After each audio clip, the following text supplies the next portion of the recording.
अरावली के घने जंगल, जहां हर कदम पर खतरा था, जहां भूख, प्यास और डर इंसान की हिम्मत तोड़ देते थे, लेकिन इन्हीं जंगलों में तैयार हो रहा था एक ऐसा योद्धा जो आगे चलकर मुगलों के सबसे बड़े चुनौती बनने वाला था। यह कहानी है महाराणा प्रताप की जंगलों में संघर्ष की और आत्मनिर्भरता की। पिछले एपिसोड में आपने देखा कैसे महाराणा प्रताप ने युद्ध कला सीखी, कैसे चेतक उनके जीवन का सबसे बड़ा साथी बना और कैसे कठिन प्रशिक्षण ने उन्हें मजबूत योद्धा बना दिया। अब प्रताप के जीवन का सबसे कठिन अध्याय शुरू होने वाला था। महलों की सुख सुविधाएं पीछे छूट चुकी थी। सामने था घना जंगल, ऊंचे पेड़, अंधेरी घाटियां और अनजान खतरे। लेकिन प्रताप के चेहरे पर डर नहीं था, उनकी आंखों में केवल दृढ़ संकल्प दिखाई देता था। जंगल का जीवन बिल्कुल अलग था। अब ना सेवक थे, ना आरामदायक कमरे और ना स्वादिष्ट भोजन। प्रताप को हर काम खुद करना था। धीरे धीरे उन्हें एहसास होने लगा कि असली ताकत आराम में नहीं है, संघर्ष में होती है। पहली ही रात प्रताप को भूख और ठंड का सामना करना पड़ा। तेज हवाएं चल रही थी, जंगल की डरावनी आवाजें पर हर तरफ गूंज रही थी, लेकिन प्रताप ने हार नहीं मानी। उन्होंने खुद से कहा, जो कठिनाइयों से भागता है वह इतिहास नहीं बनाता। अगली सुबह प्रताप भोजन की तलाश में निकल पड़े। उन्होंने जंगल के फलों और पेड़ों को पहचानना शुरू किया। कौन सा फल खाने योग्य है, कौन सा जहरीला है। धीरे धीरे वे जंगल को समझने लगे। अब प्रताप को शिकार करना सीखना था। उन्होंने धनुष उठाया और जंगल के जानवरों की चाल समझने लगे। हर दिन उनका निशाना और बेहतर होने लगा। जब प्रताप ने अपना पहला शिकार किया, तीर बिजली की तरह हवा में गया और सीधे लक्ष्य पर लगा। अब प्रताप जंगल में खुद अपना भोजन जुटा सकते थे। जंगल में पानी ढूंढना सबसे बड़ी चुनौती थी।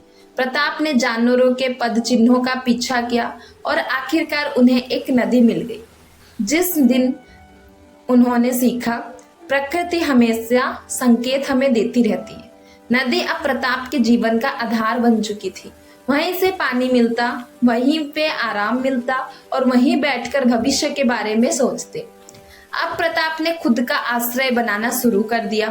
पेड़ों की शाखाओं, सूखे पत्ते और लकड़ियों से उन्होंने छोटी सी झोपड़ी बनाई। अब वे पूरी तरह आत्मनिर्भर बनने लगे थे। रात की ठंड से बचने के लिए आग जरूर जलाते थे। प्रताप ने पत्थरों की मदद से आग जलाना सीखा। जलती हुई आग ने अंधेरे जंगल को रोशन कर दिया। लेकिन जंगल में हर रात सुरक्षित नहीं होती थी। एक रात झाड़ियों में हलचल हुई और अंधेरे में चमकती आंखें दिखाई दी। वह एक शेर था, लेकिन प्रताप पीछे नहीं हटे। उन्होंने तलवार निकाली और बिना डरे शेर को सामना करा। उस दिन उन्होंने अपने डर पर जीत हासिल कर लिया। अब जंगल ही प्रताप का युद्ध मैदान बन चुका था।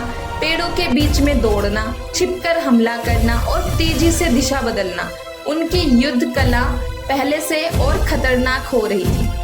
धीरे धीरे प्रताप ने गुरिल्ला युद्ध की कला सीख ली। दुश्मन पर अचानक हमला और फिर जंगल में गायब हो जाना, यह रणनीति आगे चलकर मुगलों के लिए सबसे बड़ा खतरा बनी।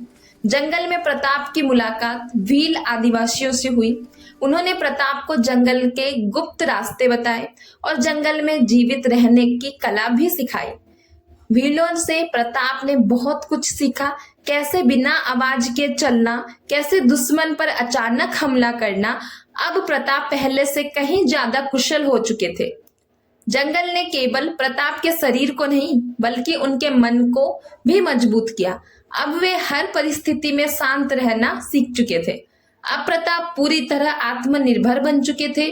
भोजन, आश्रय, सुरक्षा, हर चीज का ध्यान वे खुद रखते थे। जंगल की कठिनाइयों ने प्रताप को बदल दिया था। अब वे केवल राजकुमार नहीं रहे, वह एक मजबूत योद्धा बन चुके थे।